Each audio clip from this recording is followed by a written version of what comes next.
Hello everybody, Wolfpack345 here, and welcome to this week's SimRep. We have lots of news coming out this week that I am excited to share, including information on Task Force Admiral and Gates of Hell Ostfront. Additionally, I wanted to thank you all for the support on this news show. It has been pretty fun to do, and the response has been great, so thanks for that. Well, that is enough for our little intro here. Let's hop straight into our first story, which is Task Force Admiral.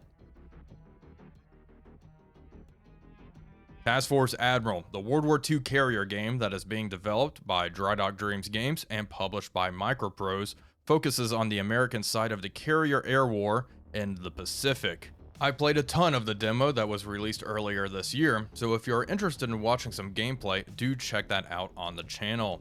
The dev blog also starts off by saying the development team has expanded, which is excellent news.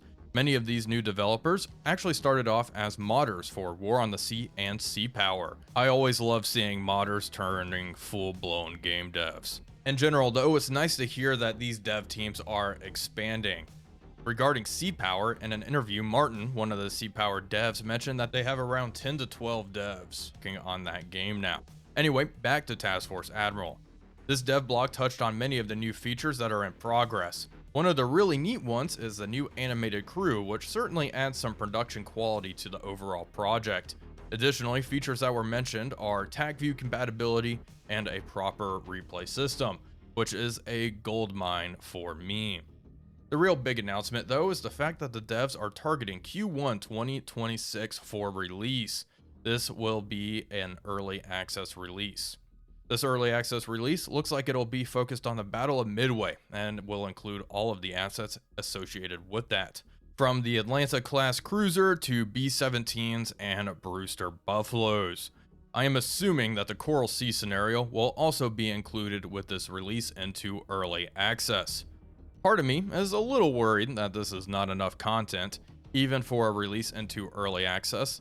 That being said, Task Force Admiral does have a random mission generator, and the Battle of Midway was a 4-day long affair. The Task Force Admiral demo has also had incredible replay value. Regardless, I'm very much looking forward to Task Force Admiral, and it's absolutely going to be a staple on this channel. Sticking to the sea, we are now going to discuss Sea Power, naval combat, and the Missile Age. The devs did an AMA, which had some rather interesting answers in it. The ones that really interested me were the answers regarding the dynamic campaign, which is now arriving in 2026. The campaign will be set in the North Atlantic during the 1980s. The player will move and assign units on a map, and then will zoom in to the existing tactical mode for combat. Of course, ammunition and such will be logged, which will certainly change the way we players play out some of these encounters. There will be times where you have to make a judgment call to blast off all of your tomahawks, or try to engage with different, more plentiful weaponry. Additionally, it looks like there will be some sort of supply system to manage these assets. During the AMA, the devs touched on some other priorities such as AI updates and air-to-air refueling, along with future assets that are in the works, such as more European navies and the Royal Navy. A 90s themed DLC is also being considered for a post 1.0 release, which personally sounds like a lot of fun, so we can really recreate some of those missions in Dangerous Waters and Subcommand. Hot off the heels of this AMA, the devs dropped an anniversary beta update. It's hard to believe that the game has already been out over a year now. This update is big though. Major updates to flight deck operations have been added. All aircraft now have loadout preparation times and servicing times after recovery. Additionally, flight deck crews can only do so much. You'll have to limit how many aircraft can be prepped at one time, and limited deck space for aircraft that are already ready to go and waiting to launch off the CAT. A new rally point mechanic has also been added, allowing the player to define a rally point and altitude for aircraft launched from a flat top or an airbase. Another much needed feature, and something that will absolutely come into play with the campaign, is limited ordnance stores. There will be a limit to how many harpoons and AIM-54s are available on a carrier or airfield. And of course, I just used harpoons and AIM-54s as an example. This pertains to all ammunition. This patch also includes native support for loading 3D models into the game. Before, if you downloaded a ship mod, you needed to use tools called Anchor Chain and Sea Lifter to utilize them. That is no more. The last really big features are mission editor updates and some big AI updates. As for the AI updates, aircraft will now engage priority targets like bombers instead of just chasing down the first contact detected. The AI will also now classify your fleets based on formation, speed, and such. They will send up proper cap and interceptors and launch attack aircraft with jammer support. The changelog is quite massive, so be sure to check it out for yourself on the beta branch. Okay, 2 massive updates for 2 really big staples on the channel. That trend is going to continue here with Gates of Hell. Gates of Hell has just opened a store page for their Finest Hour DLC. Along with this, they've released a pretty awesome trailer. It looks like progress on this DLC is going really well, and I suspect we will see it before the end of the year. This DLC is one of the largest ones yet, including over 170 new vehicles for the Commonwealth and Germany, over 500 human models with 100 equipment items for the Commonwealth, a single-player campaign for the Commonwealth featuring 7 storyline missions and 3 skirmishes, along with 25 new conquest maps.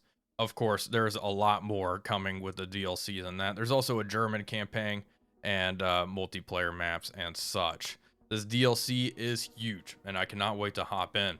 I aim to do a campaign for this DLC, and probably some conquest. IL-2 Flying Circus got its new patch earlier this week, and this includes what we have all been looking forward to.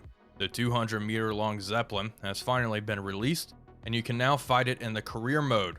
Unfortunately, there are no quick missions featuring the airship, but the developers did confirm that they are on the way. There's also been several new cities added to the Western Front map, along with landmarks added to Paris.